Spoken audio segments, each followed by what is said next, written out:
ಇವತ್ತಿನ ವಿಷಯ ಆ, ಏನೇ ಒಂದು ಹೊಸ ವಿಚಾರನ ತಿಳ್ಕೊಬೇಕು ಅಂದರೆ ಬುಕ್ಸ್ಗಳು ಓದಬೇಕು, ಇಲ್ಲ ಯಾವ್ದಾದ್ರು ಏನಂತಾರೆ ಸ್ಪೀಚ್, ಮೋಟಿವೇಶ್ನಲ್ ಸ್ಪೀಚ್, ಅದರಲ್ಲೆಲ್ಲ ತುಂಬ ಜನ ಹೇಳ್ತಾರೆ ಎಲ್ಲ ಹೊಸ ಹೊಸ ವಿಚಾರಗಳು. ಅಂದರೆ ಅವರು ಹೇಳಿದ್ದನ್ನು ಕೇಳಿಸ್ಕೊಂಡು ಫುಲ್ ಜೋಶ್ ಬರುತ್ತೆ. ಒಂದು ಒಂದು 2 ದಿನ ಇರುತ್ತೆ ಜೋಶ್ ಅಂದ್ಕೊಳ್ಳಿ. ಆಮೇಲೆ ಈಗ ನಾನು ಯಾವುದೋ ಒಂದಷ್ಟು ಬುಕ್ಸ್ ಓದಿದ್ದೀನಿ, ತಿಳ್ಕೊಂಡಿದ್ದೀನಿ, ಅದನ್ನು ಹೇಳ್ತೀನಿ. ಅದನ್ನು ಕೇಳಿಸ್ಕೊಂಡು ನಿಮಗೆ ಏನು ಅದರಿಂದ ಯಾವ ಒಂದು ವಿಚಾರನ ನೀವು ಗಮನ ಕೊಟ್ಟು ಕೇಳಿಸ್ಕೊಂಡಿರ್ತೀರ, ಅದನ್ನು ಮತ್ತೆ ಇನ್ನೊಂದು ಸಲ ಕೇಳಿಸ್ಕೊಂಡು ಸರಿಯಾಗಿ ಅರ್ಥ ಮಾಡಿಕೊಂಡು, ಈಗೆಲ್ಲೋ ಹೇಳಿರ್ತೀನಿ ಅಂದ್ಕೊಳ್ಳಿ, ಬೆಳಗ್ಗೆ 5:30 5:45 ಎದ್ದು ವಾಕಿಂಗ್ ಹೋಗಬೇಕು ಅಂತ. ಅದನ್ನು ನಾನಲ್ಲ, ಎಲ್ಲ ಸ್ಪೀಕರು ಎಲ್ಲ ಹೇಳಿರ್ತಾರೆ, ಅದು ಹೇಳಿದ್ದಾರೆ. ಆದರೆ ಒಬ್ಬನೇ ಹೆಂಗೆ ಹೋಗೋದು? ಜೊತೆಗೆ ಯಾರೊಬ್ಬರು ಇದ್ದರೆ ಚೆನ್ನಾಗಿರುತ್ತೆ. ಇಲ್ಲ ಚಳಿ ಇದೆ, ಆಮೇಲೆ 6:15 ಮೇಲೆ ಹೋಗೋಣ, ಹಾಗೆ ಕಾರಣಗಳು ಬರ್ತಾ ಹೋಗುತ್ತೆ. ಏನೋ ಒಂದು ಮಾಡೋಕ್ಕೆ ಮನಸ್ಸಿಲ್ಲ ಅಂದರೆ ಅದನ್ನು ಮಾಡದೇ ಇರೋಕ್ಕೆ ಒಂದು 100 ಕಾರಣಗಳು ಕೊಡೋದೆ. ಮನಸ್ಸು ಇರೋದೇ ಕಾರಣ ನಿಮ್ಗೆ ಆರಾಮಾಗಿಡೋಕ್ಕೆ. ಏನೂ ಕಷ್ಟ ತಗೊಂಡೆ ಆರಾಮಾಗಿ ರಿಲ್ಯಾಕ್ಸ್ ಆಗಿರೋಕ್ಕೆ ನಿಮಗೆ ಮನಸ್ಸು ಯಾವಾಗಲೂ ಜಾಸ್ತಿ ಇದು ಮಾಡೋದು. ಅದಕ್ಕೆ ಯೋಚನೆ ವಿಚಾರಗಳಲ್ಲಿ ಒಂದು ಶಿಸ್ತನ್ನು, ಡಿಸಿಪ್ಲಿನ್ ಅಂದರೆ ಅರ್ಧ ಜನ ಓಡೋಗೋದು. ಡಿಸಿಪ್ಲಿನ್ ವಿಚಾರಗಳಲ್ಲಿ ಡಿಸಿಪ್ಲಿನ್ ತರೋದ್ರಿಂದ ಸಾಕಷ್ಟು ಸಣ್ಣ ಪುಟ್ಟ ಬೇಡದಿರೋ ವಿಚಾರಗಳಿಗೆ ಯೋಚನೆ ಮಾಡಿ ಟೈಮ್ ವೇಸ್ಟ್ ಮಾಡಲ್ಲ. ಏನು ಮಾಡಬೇಕೋ ಅದರ ಕಡೆ ಜಾಸ್ತಿ ಫೋಕಸ್ ಆಗಿ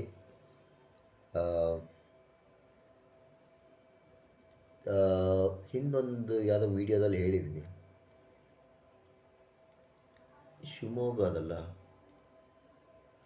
ಶಿವಮೊಗ್ಗದಲ್ಲಿ ಮಾಡಿದ್ದೆ ವಿಡಿಯೋ. ಅದು ಗುರಿ ಇಡಬೇಕಾದ್ರೆ ನಮ್ಮ ಟಾರ್ಗೆಟ್ ಎಷ್ಟು ದೂರ ಇದೆ, ನಮ್ಮ ಮನಸ್ಸು ಎಷ್ಟು ಸ್ಥಿರವಾಗಿದೆ, ಕೈ ಶೇಕ್ ಆಗಬಾರ್ದು, ಆಮೇಲೆ ಟೈಮ್ ಜಾಸ್ತಿ ತಗೊಂಡ್ರು ಸರಿಯಾಗಿ ಟಾರ್ಗೆಟಿಗೆ ಶೂಟ್ ಮಾಡ್ತೀವಿ ಅನ್ನೋದು ಗ್ಯಾರಂಟಿ ಇಲ್ಲ. ಏನು ನಮ್ಮ ಕಂಟ್ರೋಲ್ ಇದೆ ಅದನ್ನು ಅದರ ಕಡೆ ಹೆಚ್ಚು ಗಮನ ಕೊಡಬೇಕು. ಕೆಲವು ನಮ್ಮ ಕಂಟ್ರೋಲಲ್ಲಿ ಇರೋದಿಲ್ಲ. ಅದ್ರ ಬಗ್ಗೆ ಯಾವುದು ಸರಿ ಇರೋದಿಲ್ವಲ್ಲ ಅದ್ರ ಬಗ್ಗೆನೇ ಮನಸ್ಸು ಜಾಸ್ತಿ ಯೋಚನೆ ಮಾಡೋದು. ಸೊ ಎಲ್ಲೋ ಈಗ ಸಣ್ಣ ಅಂದರೆ ಸಣ್ಣ ಸಣ್ಣ ಮಕ್ಕಳು ಅಂದರೆ ತೀರಾ ಸಣ್ಣವರಲ್ಲ, ಒಂದು 2-3ನೇ ಕ್ಲಾಸು. ಅವ್ರಿಗೆ ಅವಾಗಿನ ಹಲ್ಲು ಬಿದ್ದು ಹೊಸ ಹಲ್ಲು ಬರೋ ಟೈಮು. ಒಂದು ಹಲ್ಲು ಏನೋ ಬಿದ್ದಿದೆ ಅಂದರೆ ಆ ಜಾಗ ಖಾಲಿ ಇರುತ್ತಲ್ಲ, ನಾಲ್ಗೆ ಜಾಸ್ತಿ ಅಲ್ಲೇ ಹೋಗ್ತಾ ಇರತ್ತೆ. ಅಲ್ಲಿ ಎಲ್ಲಿ ಹಲ್ಲಿಲ್ಲ ಅಲ್ಲೇ ನಾಲ್ಗೆ ಹೋಗ್ತಾ ಇರತ್ತೆ ಜಾಸ್ತಿ. ಆ,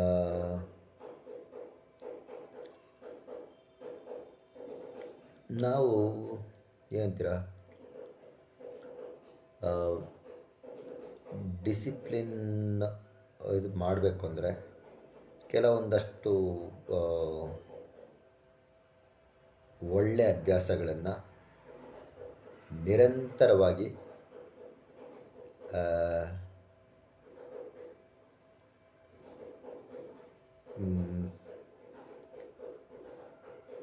ಪಾಲಿಸ್ಕೊಂಡು ದಿನ ಬೆಳಗ್ಗೆ 5:45, 5:30, 5:45ಗೆ ಎದ್ದು ದಿನ ವಾಕಿಂಗ್ ಹೋಗಬೇಕು ಅಂದರೆ ಯಾರ ಜೊತೆಗಿರಲಿ ಇಲ್ಲದೇ ಇರಲಿ, ಚಳಿನೋ ಮಳೆನೋ ಹೋಗಬೇಕು.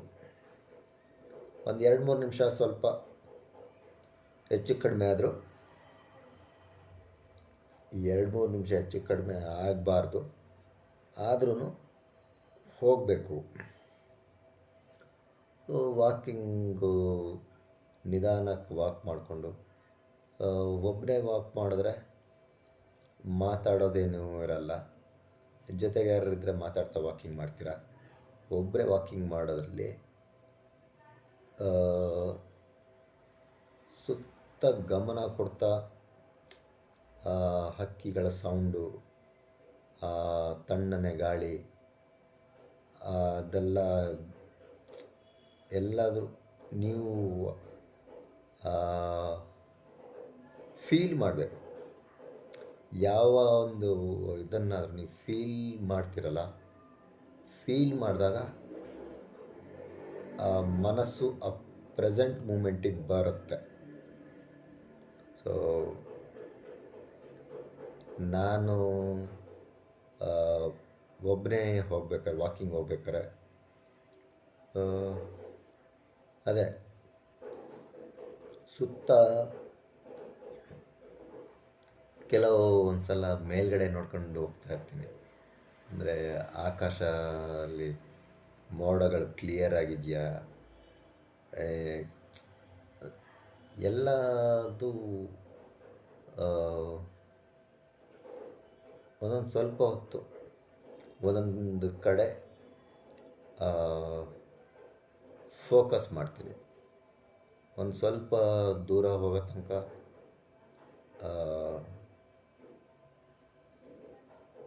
ಹೆಜ್ಜೆ ಲೆಫ್ಟ್ ರೈಟ್ ಸ್ಟೆಪ್ಸ್ ಏನು ಹಾಕ್ತಾಯಿದ್ದೀನಿ, ಹೆಜ್ಜೆಗಳ ಕಡೆ ಗಮನ ಕೊಡ್ತೀನಿ. ಆಮೇಲೆ ಸ್ವಲ್ಪ ಹೊತ್ತು ಗಾಳಿ ಬೀಸ್ತಾ ಇದೆಯಲ್ಲ,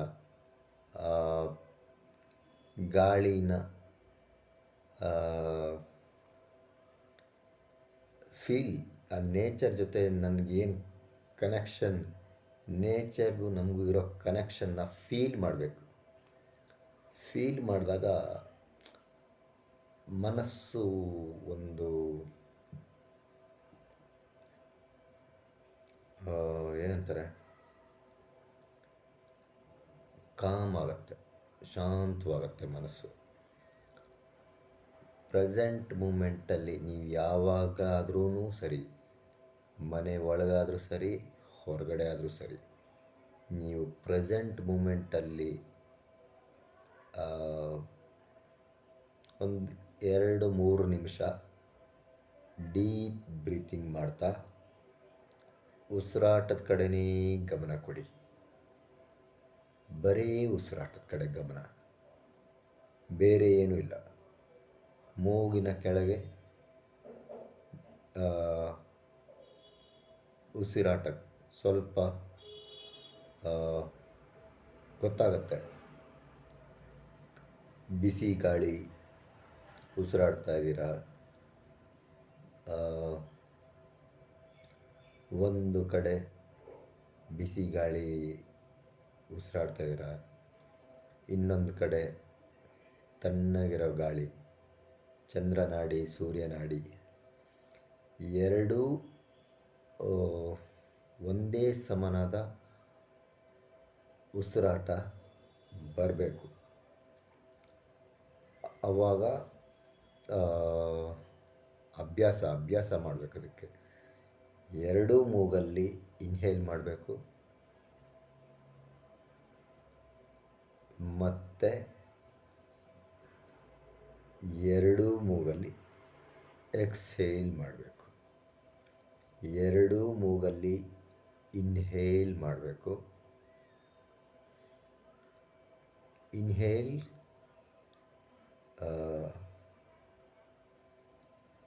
ಪೂರಕ ಅಲ್ಲ, ಏನಂತಾರೆ ಅದಕ್ಕೆ, ಇನ್ಹೇಲ್ ಎಕ್ಸೇಲ್ ಅನ್ನೋದಕ್ಕಿಂತ ಕರೆಕ್ಟ್ ಒಂದು ಪೂರಕ, ಕುಂಭಕ, ರೇಚಕ, ಅದು ಉಸಿರಾಟದ ಕಡೆ ಗಮನ ಕೊಟ್ಟಾಗ ಮನಸ್ಸು ಸ್ಟ್ರೈಟಾಗಿ ಕೂತ್ಕೊಂಡಿರಬೇಕು. ಸ್ಟ್ರೈಟಾಗಿ ಕೂತ್ಕೊಂಡು ಉಸಿರಾಟದ ಕಡೆ ಗಮನ ಕೊಡಿ. ಇದು ಏನು ಹೇಳ್ತಾ ಇದ್ದೀನಿ, ಸ್ಲೋ ಆಗಿ ಹೇಳ್ತಾ ಇದ್ದೀನಿ. ನೀವು ನಾನು ಹೇಳ್ತಾ ಇರ್ಬೇಕಾದ್ರೆ ನೀವು ಅಭ್ಯಾಸ ಮಾಡ್ಬೋದು.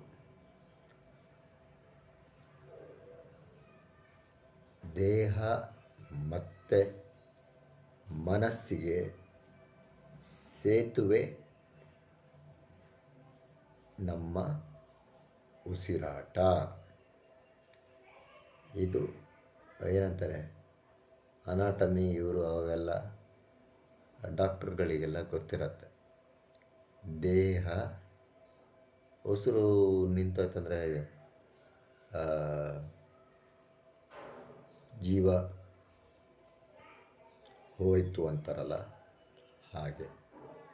ಸೊ ನೀವು ದಿನ ಉಸಿರಾಡ್ತಾ ಇದ್ದೀರ, ಆ ಉಸಿರಾಟದಲ್ಲೇ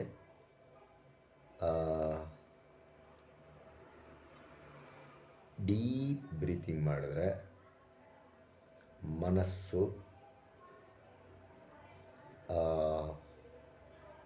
ನಿಧಾನವಾಗಿ ಶಾಂತವಾಗಿ, ನೀವೇ ಗಮನ ಕೊಡಬೇಕು. ಉಸಿರಾಟದ ಕಡೆ ಗಮನ ಕೊಡ್ತಾ ನಿಮಗೆ ಒಂದು 5 ನಿಮಿಷ ಉಸಿರಾಟದ ಕಡೆ ಗಮನ ಕೊಡಿ. ಆಮೇಲೆ ನೋಡಿ ಮನಸ್ಸು ಹೇಗೆ ಏನು ಮಾತಾಡೋದಿಲ್ಲ, ಏನಿಲ್ಲ, ಜಸ್ಟ್ ಉಸಿರಾಟದ ಕಡೆ ಗಮನ ಕೊಡೋದಷ್ಟೇ. ವಾಕಿಂಗು, ಬ್ರೀತಿಂಗು ಎಲ್ಲ ಇನ್ನೂ ಬೇರೆ ಎಲ್ಲ ಇದೆ. ಅಂದರೆ ಸ್ವಲ್ಪ ಜೋರಾಗಿ ಇರೋ ಸೌಂಡನ್ನು ಕೇಳಿಸ್ಕೊಳ್ತಾ, ಆಮೇಲೆ ಇನ್ನೂ ನಿಧಾನವಾಗಿರೋ ಸೌಂಡು, ಆಮೇಲೆ ಇನ್ನೂ ನಿಧಾನವಾಗಿರೋ ಸೌಂಡು, ಇನ್ನೂ ನಿಧಾನವಾಗಿರೋ ಸೌಂಡು, ಸೌಂಡ್ ಕಡೆ ಗಮನ ಕೊಡ್ತಾ ಧ್ಯಾನ ಮಾಡೋದು. ಸೊ ಎಲ್ಲ ನಾನು ಏನು ಹೇಳ್ತೀನಿ, ವಿಡಿಯೋ ನೋಡ್ತೀರಾ, ಕೇಳಿಸ್ಕೊಳ್ತೀರಾ, ಅರ್ಥನೂ ಆಗತ್ತೆ. ಅಭ್ಯಾಸ ಮಾಡೋಕ್ಕೆ ಜೊತೆಗೊಬ್ಬರು ಇದ್ದರೆ ಅಭ್ಯಾಸ ಮಾಡ್ಬೋದು ಅಂತಿಲ್ಲ. ನನ್ನ ಜೊತೆಗೆ ಅಭ್ಯಾಸ ಮಾಡಿ.